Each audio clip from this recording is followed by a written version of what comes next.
Now let's do some other techniques when we're using inverse trig functions. Suppose I get this integral right here, and it doesn't fit any standard form. It's not a nice e to the x, nothing. When you get something like this, start here. Try letting u equal e to the x.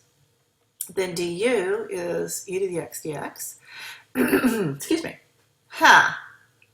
If I rewrite this and I make e to the x dx here, do you see now I am getting in the correct form for my inverse secant. If I let a equal 1, then a squared is 1. So this becomes the integral of e to the x dx divided by e to the x times the square root of e to the x squared minus 1 squared. And we know that if this is the integral of du divided by u, the square root of u squared minus a squared, this integral, is 1 over a times the secant of the absolute value of u over a plus c. Now this is always positive, so I'm not going to worry about my absolute value signs. So this becomes 1 over 1, which is 1. So this is a secant inverse of e to the x divided by 1 plus c. Didn't expect it to come out quite so simply, did you?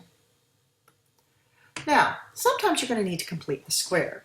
Do you remember back in your pre-calculus days how you would complete the square? It would be x squared plus bx, and then you come over here and you put plus c.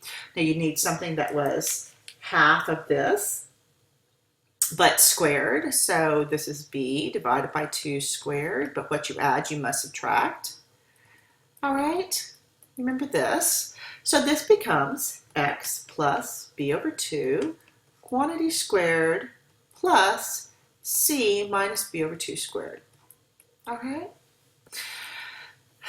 What do you do if the leading coefficient is a? You do the exact same thing, but let's go on and factor that a out first. So it's x squared plus b over a times x plus c.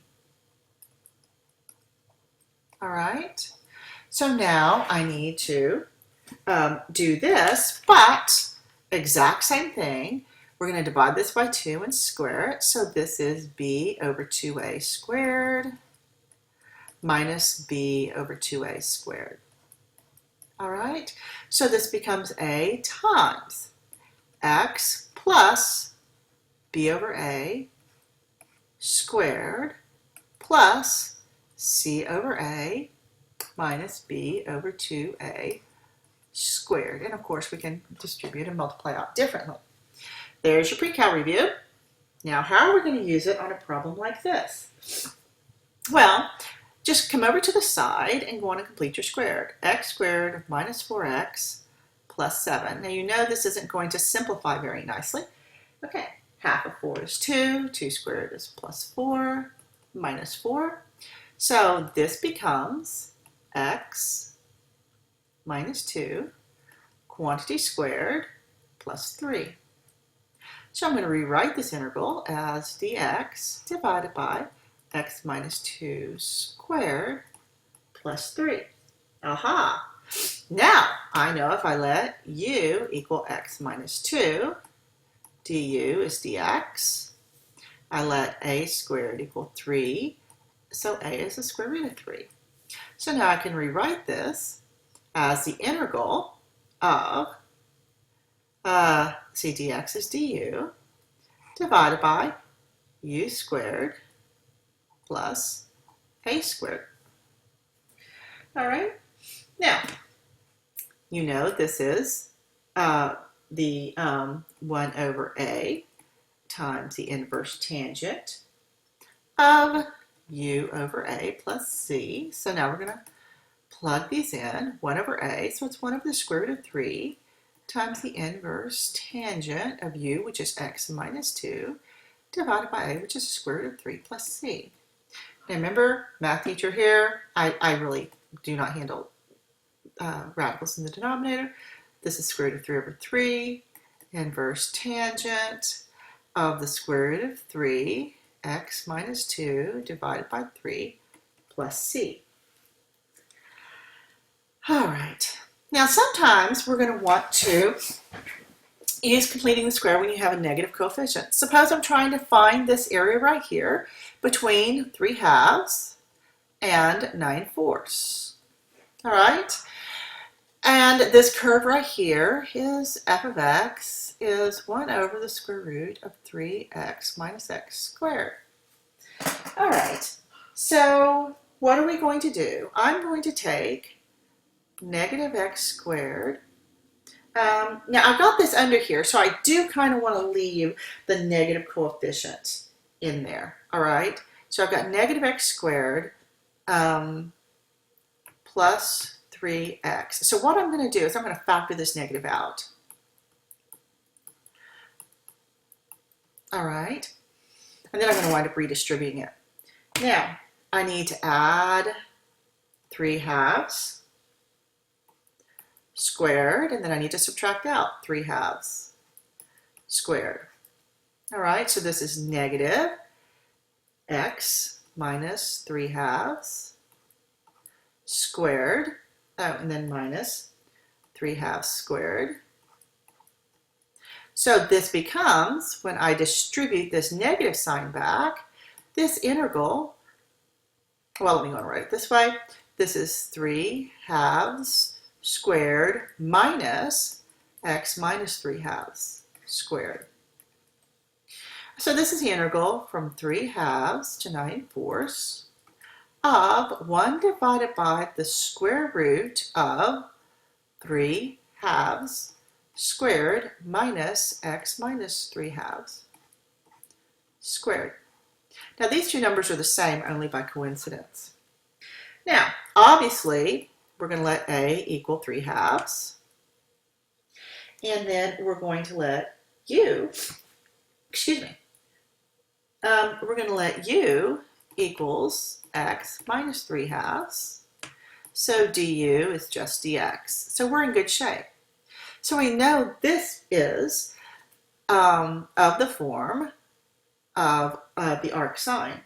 So this becomes arc sine, or inverse sine, doesn't matter, of, what is it, x minus 3 halves divided by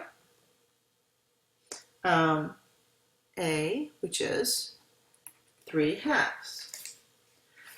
Now, I need to evaluate this at 3 halves and at 9/4. So this becomes, let's see, the inverse sine of 1/2 minus the inverse sine of, 0. So our answer is pi over 6. If I ask you for a decimal approximation, give it to me. Otherwise, leave it like this. Okay? Give it a go. Turn the tape back on when you're done. We're going to play a game.